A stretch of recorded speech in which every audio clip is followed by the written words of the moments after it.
مصطفى الله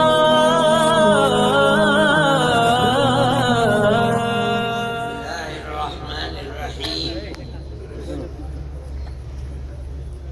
الحمد لله نحمده ونستعينه ونستغفره ونؤمن به ونتوكل عليه ونعوذ بالله من شرور أنفسنا ومن سيئات أعمالنا.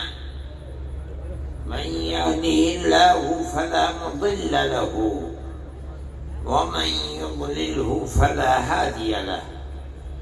ونشهد أن لا إله إلا الله وحده لا شريك له. ونشهد أن سيدنا ومولانا محمدا عبده ورسوله. أما بعد،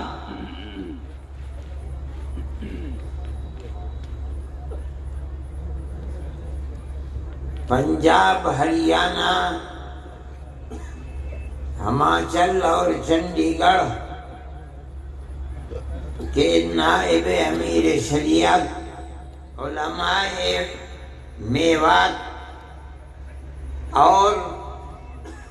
میوات اور قرب و جوار کے شریک ہونے والے علماء سے وابستہ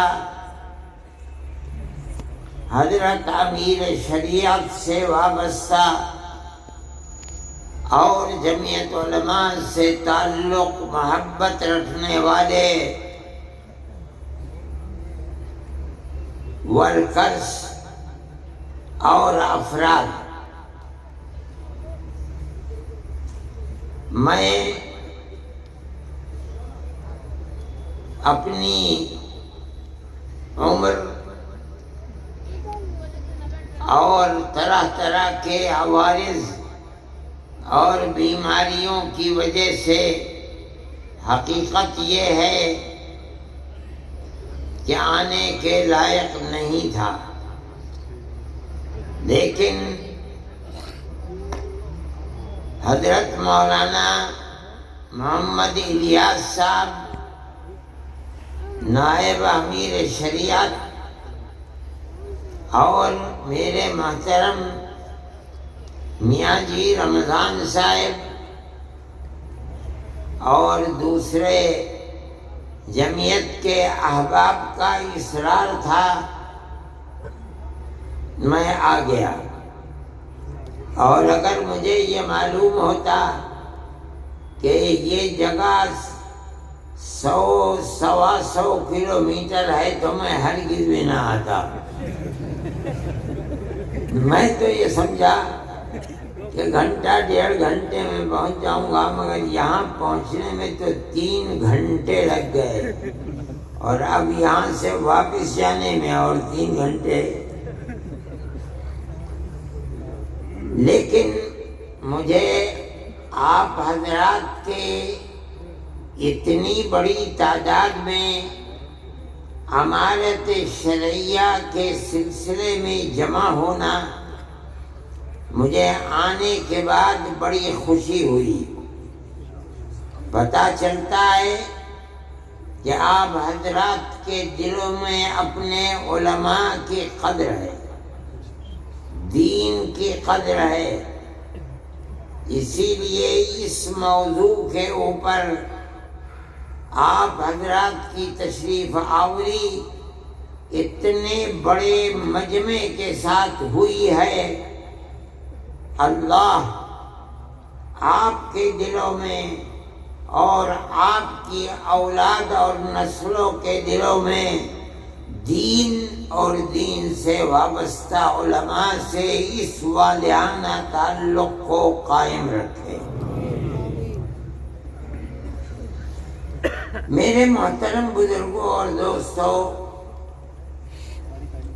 امارت شرعیہ کا یہ نظام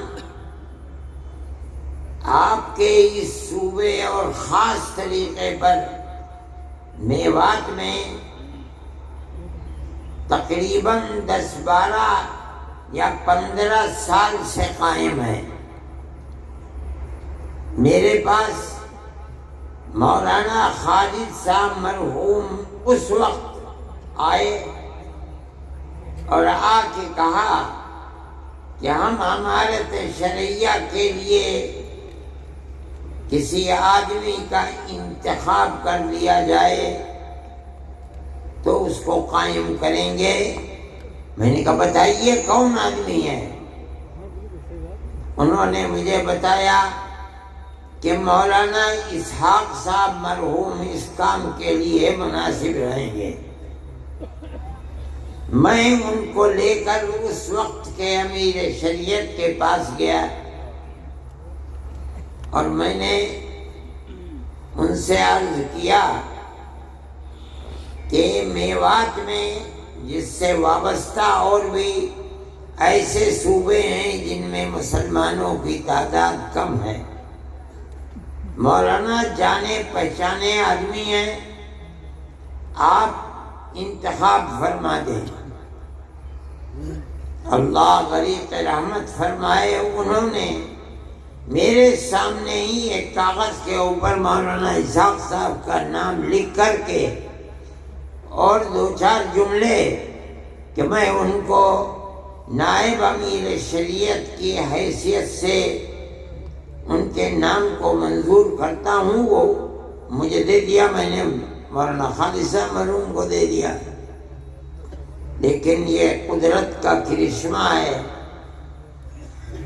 کہ مولانا اسحاق صاحب بیمار ہو گئے اور ایک لمبی بیماری صاحب فراش، چلنے پھرنے سے معذور ہو گئے۔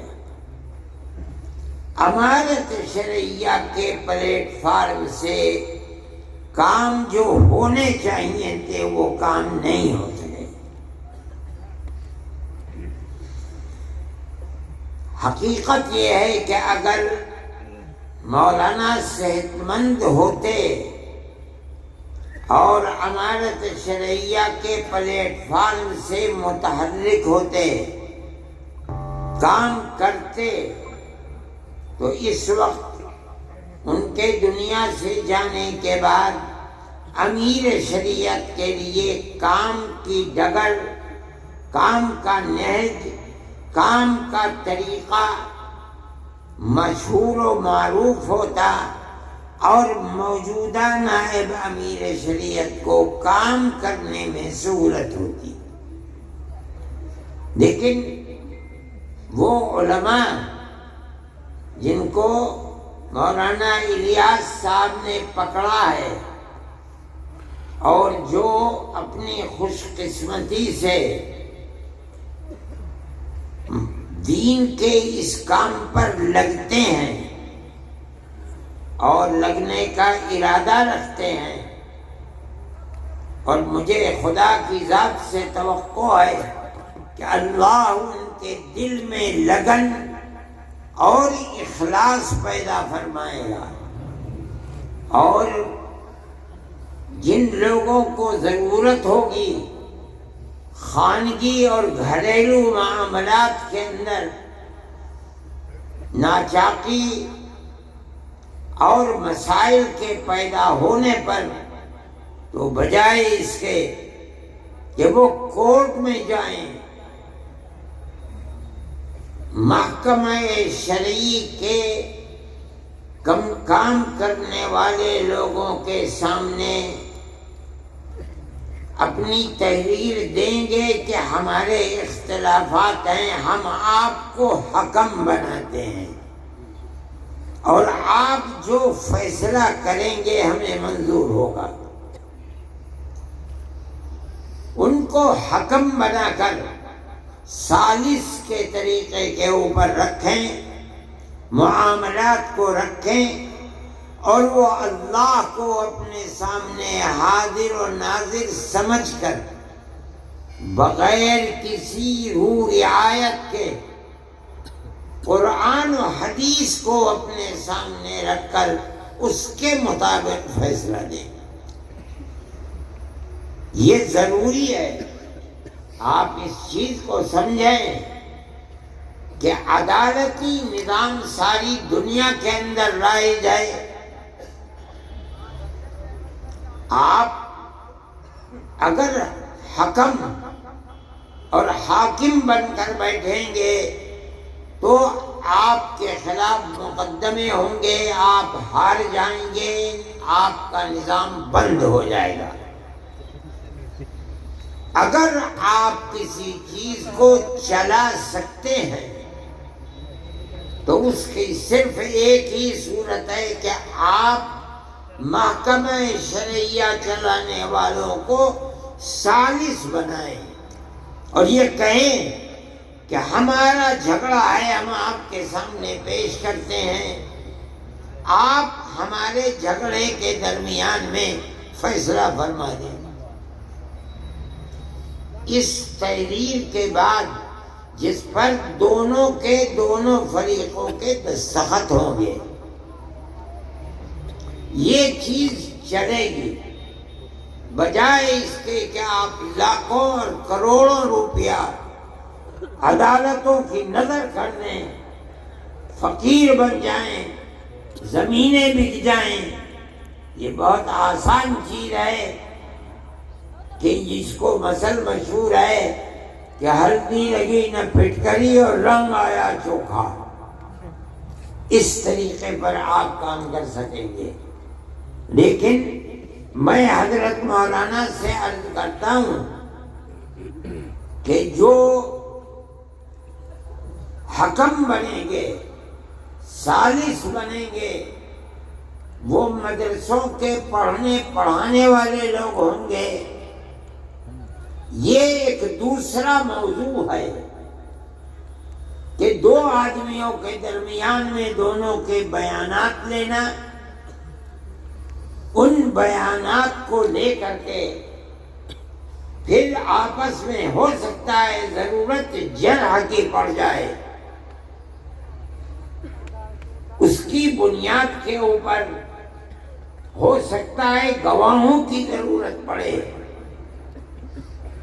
فیصلہ کرنے کے لیے وہ طریقہ جو عدالتوں کے اندر چلتا ہے، سمجھنے کے لیے ٹریننگ کی ضرورت ہے۔ میں ان حضرات سے مولانا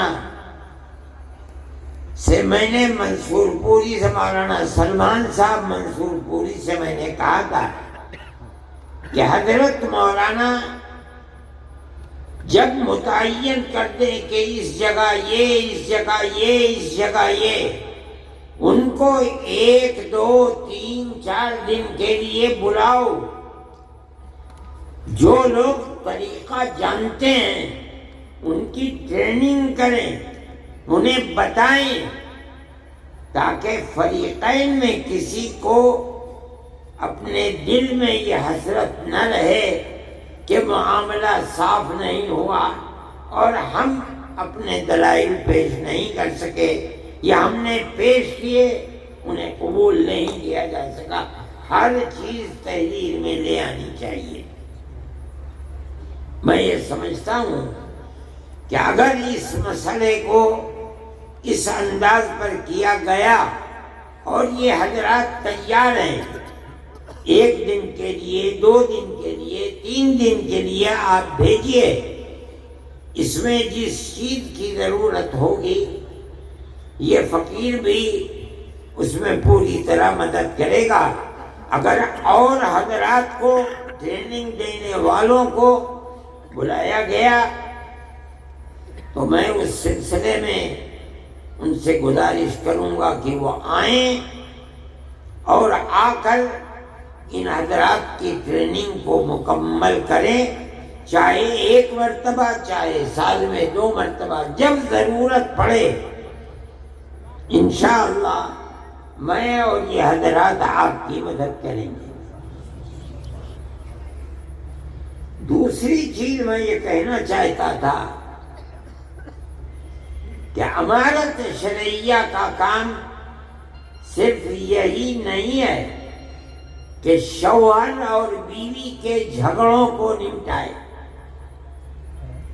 نہیں، اس کے علاوہ ہمارے اور آپ کے معاشرے میں، ہمارے جوانوں کے اندر لڑکوں میں لڑکیوں میں جو برائیاں پھیل رہی ہیں، اگر ان پر قدغن نہ لگائی گئی، ان کو جمع نہ کیا گیا، اور جہاں بھی علماء ہیں، جس گاؤں میں ہیں، جس شہر میں ہیں، جس محلے میں ہیں، اگر ان کے ہاتھ کو نہیں پکڑیں گے تو ایک دو نسلوں کے بعد آپ کی ان آبادیوں کے اندر ٹوپی پہننے والے اور مسجدوں کو آباد کرنے والے لوگ نہیں ملیں گے، خدا نخواستہ۔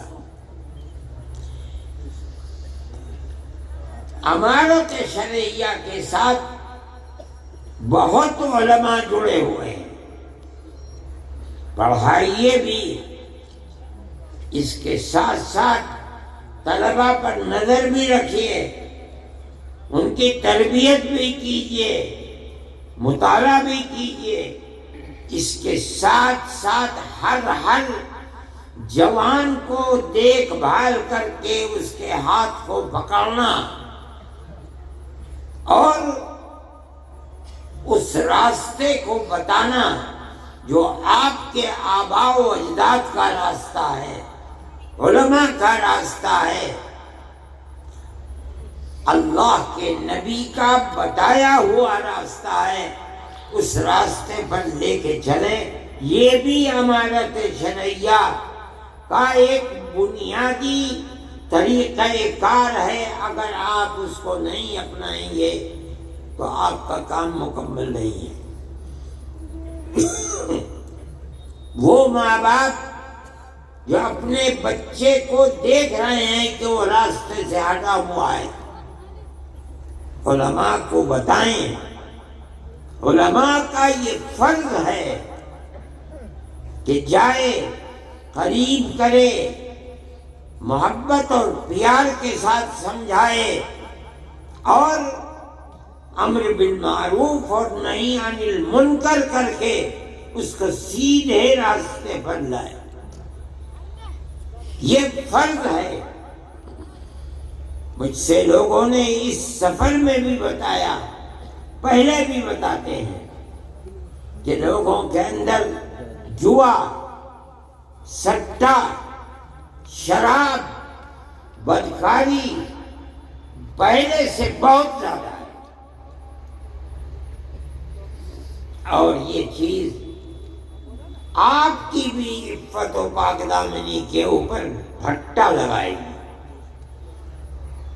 آپ کے بچے اگر محفوظ نہیں ہیں، لڑکے، یاد رکھیے کہ آپ کی لڑکیاں بھی محفوظ نہیں رہ پائیں گی۔ دنیا کے اندر آج وہ طبقے ابھر رہے ہیں، طاقتور بن رہے ہیں، جن کا مقصد یہ بنا ہوا ہے کہ وہ مسلمان بچیوں کو آوارہ گردی کا شکار بنائے۔ مخلوط تعلیم اور موبائل سب سے بڑا ذریعہ ہے بربادی کا۔ بچیوں کے ہاتھ میں موبائل، گھر کے اندر اور گھر سے باہر، یہ ان بچیوں کی بربادی کا سب سے بڑا ذریعہ ہے۔ ایسے واقعات ہوتے ہیں کہ بچیاں مخلوط تعلیم کے اندر نہیں ہیں،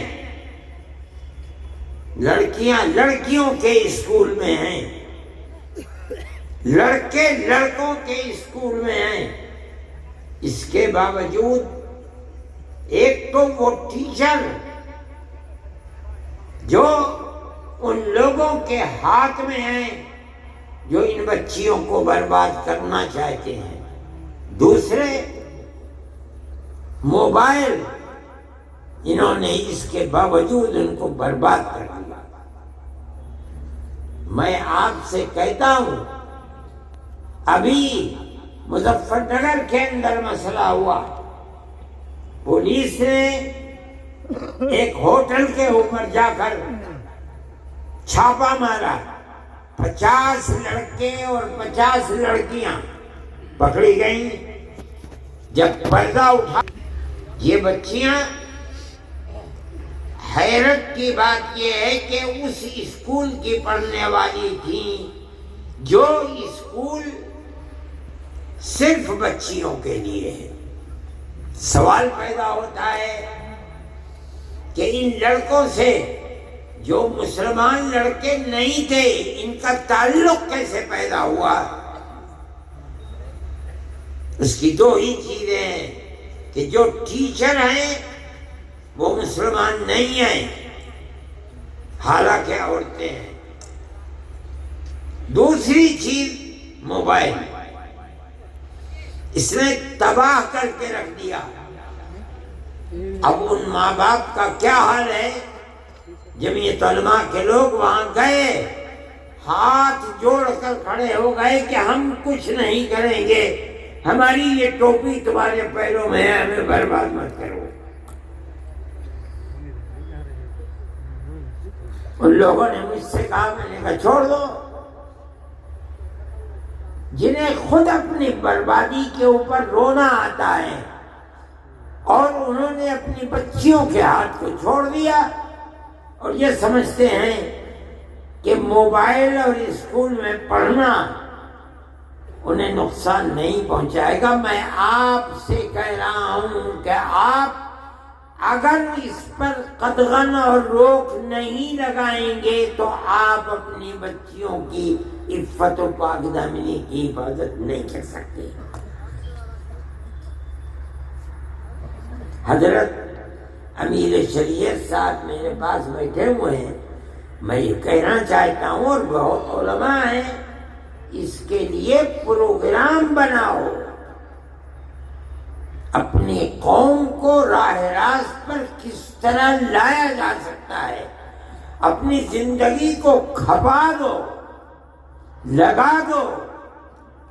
اگر اس کے اندر کوتاہی ہوگی تو آنے والے 50 سال کے اندر کتنی بربادی ہوگی، آج آپ اس کا تصور نہیں کر سکتے۔ ایسے لوگ ہیں ملک کے اندر جن کا پروگرام یہی ہے کہ مسلمانوں کے گھروں کے اندر عفت و پاک دامنی کا جنازہ نکالا جائے، اور وہ اس کے اوپر لگے ہوئے ہیں۔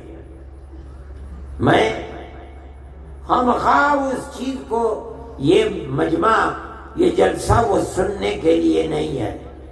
میں یہ کہتا ہوں، ماں باپ سے بھی کہتا ہوں، علماء سے بھی کہتا ہوں، امارت شرعیہ کے ذمہ داروں سے بھی کہتا ہوں کہ خدا کے لیے قوم کی فکر کرو۔ صرف اتنی بات کافی نہیں ہے، صحیح ہے، جمعیت علماء کا پروگرام ہے کہ آپ وہ اسکول جن میں 5ویں کلاس کے بعد مخلوط تعلیم ہے، آپ مخلوط ملی جلی لڑکے اور لڑکیوں کی تعلیم کو بند کریں۔ خدا نے جن کو طاقت دی ہے، 10 20 25 50 آدمی مل کر تھوڑی سی زمین دے کر بچیوں کے لیے الگ اسکول، بچوں کے لیے الگ اسکول بناؤ۔ کوشش کرو کہ بچیوں کی اسکول کے اندر پڑھانے والی مسلمان ٹیچر مہیا ہو۔ ان اسکولوں کے اندر عورتوں کی جماعتیں بھیجو، ان بچیوں کی تربیت کریں، ان کے ہاتھ میں موبائل نہ دو تاکہ ان کے خیالات پراگندہ نہ ہو۔ اپنی آنے والی نسل کی حفاظت کے لیے یہ ضروری ہے، ضروری ہے، ضروری ہے۔ ورنہ ہم اپنے جس ملک میں رہتے ہیں جہاں سیاست ہندو مسلم اکثریت اور اقلیت کی نفرت کے اوپر ٹکی ہوئی ہے، وہ آپ کے اور آپ کے بچیوں کی عفت و پاک دامنی کو زندہ نہیں رہنے دینا چاہتے۔ یہ آپ کی ذمہ داری ہے کہ آپ اپنی آنے والی نسل کو العیاذ باللہ ارتداد سے بچائیں اور انہیں مسلمان چھوڑ کر مریں۔ اس کی کوشش کیجئے کہ وہ بھی جب وقت آئے تو مسلمان رہتے ہوئے مریں۔ یہ ہماری ذمہ داری ہے۔ قوا انفسکم واہلیکم نارا، اپنے آپ کو بھی جہنم کی آگ سے بچاؤ، اپنی آل اولاد اہل خانہ کو بھی جہنم کی آگ سے بچاؤ۔ یہ جبھی ہوگا جب ماں باپ، بہن بھائی، بڑے اور چھوٹے اس نقطۂ نظر میں سب متفق ہوں کہ ہمیں اپنے گھر، در، اولاد، بیوی، بچے، بچیوں سب کو جس طرح ہم مسلمان ہیں انہیں بھی مسلمان ہی بنا کر دنیا سے جانا ہے۔ یہ بھی امانت شرعیہ کا پہلو ہے، ضروری ہے۔ اس لیے آپ حضرات جس ولولے اور جذبے کے ساتھ آئے ہیں، میں آپ سے کہتا ہوں کہ آپسی گھریلو جھگڑے یقیناً ان کا حل ہونا چاہیے۔ امانت شرعیہ کا پلیٹ فارم اس کے لیے نہایت ضروری ہے، لیکن صرف یہی امانت شرعیہ کا کام ہے اور کچھ نہیں، غلط ہے۔ میں نے کہا کہ اپنی اور اپنی نسل کی حفاظت یہ کم ضروری نہیں ہے، ضروری ہے اور بہت زیادہ ضروری ہے۔ میرے بھائی، میں نے تو ان سے یہ کہا تھا کہ میں 10-15 منٹ بولوں گا، اس کے ساتھ ساتھ میں اپنی بات کو ختم کرنے سے پہلے آپ سے کہتا ہوں کہ ہم اور آپ اسی ملک کے رہنے والے ہیں۔ اگر اس ملک میں جاٹ رہتا ہے تو مسلمان بھی جاٹ ہے، اگر ہندو برہمن ہے تو کشمیر میں جا کے دیکھو مسلمان بھی برہمن ہے، راجپوت ہے ہندو، مسلمان بھی راجپوت ہے۔ ہر برادری جو ہندوؤں میں پائی جاتی ہے ہندوستان میں، مسلمانوں میں بھی وہ برادری پائی جاتی ہے۔ اس کا مطلب یہ ہے کہ دنیا یہ سمجھتی ہے، نادان، بے پڑھے لکھے، کہ ہندوستان میں مسلمان باہر کے آئے ہوئے ہیں، وہ جاہل ہیں۔ کچھ لوگ ہو سکتا ہے 1,00,000 2 لاکھ 10 لاکھ ہندو مسلمان ایسے ہوں کہ جو باہر کے آئے ہوئے ہیں، آ گئے۔ آج ساری دنیا کے اندر مسلمان ہیں، امریکہ میں جاؤ مسلمان ہے، یورپ میں جاؤ مسلمان ہے، اور ساری دنیا کے لوگ آئے ہیں کھانے کمانے کے لیے، وہ بھی وہاں پہنچے ہیں۔ لیکن ہندوستان کے اندر ایسا نہیں ہے۔ یہاں تو 96, 97, 98, 99% مسلمان کسی ملک کا رہنے والا ہے۔ ان کی زبان ایک ہے، پہناوا ایک ہے، رہن سہن ایک ہے، کہاں دوسرے کے، لیکن میں یہ کہتا ہوں کہ جب ہم ایک ہیں، ایک ہی گھرانے سے پیدا ہوئے ہیں، ہمارے ماں باپ ایک ہی تھے، تو ٹھیک ہے لوگ نفرت کی سیاست کرتے ہیں، لڑاتے ہیں، جھگڑاتے ہیں، لیکن مسلمان کو اپنا مذہبی فریضہ سمجھ کر یہ بات کہنی چاہیے کہ مذہب کچھ بھی ہو، ہم ایک ملک کے رہنے والے، ہم سب بھائی بھائی ہیں۔ آپ 1400-1300 سال سے اس ملک میں رہتے ہیں اور اسی تاریخ کے ساتھ رہتے ہیں، گاؤں در گاؤں رہتے ہیں، ہندو اور مسلم رہتے ہیں، پیار و محبت کے ساتھ رہتے چلے آئے ہیں۔ یہ ہمارا امتیاز ہے۔ دنیا چاہتی ہے کہ جہاں اقلیت ہندو کی ہے مسلمان نکال دیں، جہاں اقلیت مسلمان کی ہے ہندو نکال دیں، مسلمان کی دکان سے نہ خریدو، مسلمان ہندو کی دکان سے نہ خریدیں۔ یہ ہماری تاریخ نہیں ہے۔ ہم تو بھائی بھائی کی طرح رہتے تھے۔ آپ کی تاریخ کو دنیا آگ لگانا چاہتی ہے۔ جمعیت علماء کا نظریہ یہ ہے، آپ اپنی تاریخ کو زندہ کریں اور ہندو مسلمان ہر جگہ بھائی بھائی بن کر رہیں، ایک دوسرے کے دکھ میں سکھ میں شریک رہیں۔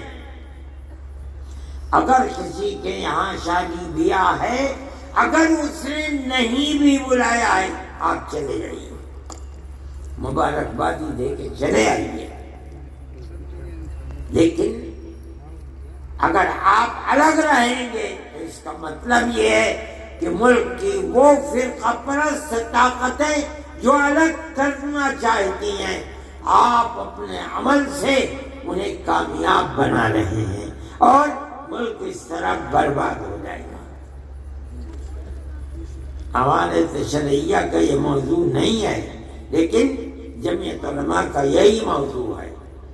میں اتنا بڑا آپ کا مجمع ہے، میں اس دن دلی کے اندر میرا جلسہ تھا، ایک پنڈت جی کا بھائی میں بھی آؤں گا، اتنا بڑا ٹیکا یہاں لگا ہوا، صبح صبح آ گئے، میں نے کہا پنڈت جی چلو، وہ آ کے میرے پاس ہی بیٹھ گئے، بہت دیر دیکھتے رہے دائیں بائیں۔ اس کے بعد جب میں نے انہیں فون کیا بعد میں، پنڈت جی گئے تھے کیا گیا، کہنے لگے جی میں نے تو اپنے جیتے جی اتنا بڑا مجمع دیکھا نہیں تھا۔ میں نے کہا کوئی خراب بات آجی کیا بات کرو ہو، اچھی بات کی تھی۔ تو میں یہ کہتا ہوں کہ پیار و محبت، ایک دوسرے کے دکھ اور سکھ میں بھائی بھائی کی طرح شریک ہونا، شریک رہنا، اس کو آپ اپنی زندگی کا مضبوط نصب العین اور نظریہ بنائیے، تبھی آپ عزت و آبرو، چین و سکون، امن و امان اور پیار و محبت کے ساتھ رہ سکتے ہیں، اور یہی آپ کی تاریخ ہے۔ آپ اس چیز کو سمجھیے جو میں کہہ رہا ہوں، اور اس پر اپنے آپ کو مضبوط کر لیجیے۔ کوئی کچھ بھی کہے، آپ اسی کو اپنا نصب العین بنائیے۔ علماء کو یہ بات لوگوں کے سامنے رکھنی چاہیے، اور اپنے باپ دادا پردادا کی جو تاریخ تھی جس کو مٹایا جا رہا ہے، آپ اس تاریخ کو زندہ رکھیے۔ دوسرے جو بات میں نے کہی ہے، بچیوں کے اسکول الگ، بچوں کے اسکول الگ بنائیے، اور ان بچیوں کے اندر اور بچوں میں بھی آپ تبلیغی جماعت کو، عورتوں کی جماعت ان اسکولوں میں، بچیوں کے، مردوں کی جماعت بچوں کے اسکول، ان کی صحیح تربیت کیجیے، رکھیے۔ بغیر تربیت کے تعلیم کچھ تعلیم نہیں ہے، بیکار ہے۔ اللہ تعالی آپ سب کی ہماری مدد فرمائے، دین و ایمان پر ثابت قدمی عطا فرمائے، ہمارے ملک کے اندر امن و امان کی فضا کو اللہ مضبوط فرمائے، اور جو لوگ ہماری تاریخ کو، ہندو مسلم تاریخ کو مٹا رہے ہیں، اللہ انہیں ناکام و نامراد فرمائے، ملک کو امن و امان کا گہوارہ بنا دے۔ وصلی اللہ تعالی علی خیر خلقہ سیدنا محمد وعلی آلہ واصحابہ اجمعین۔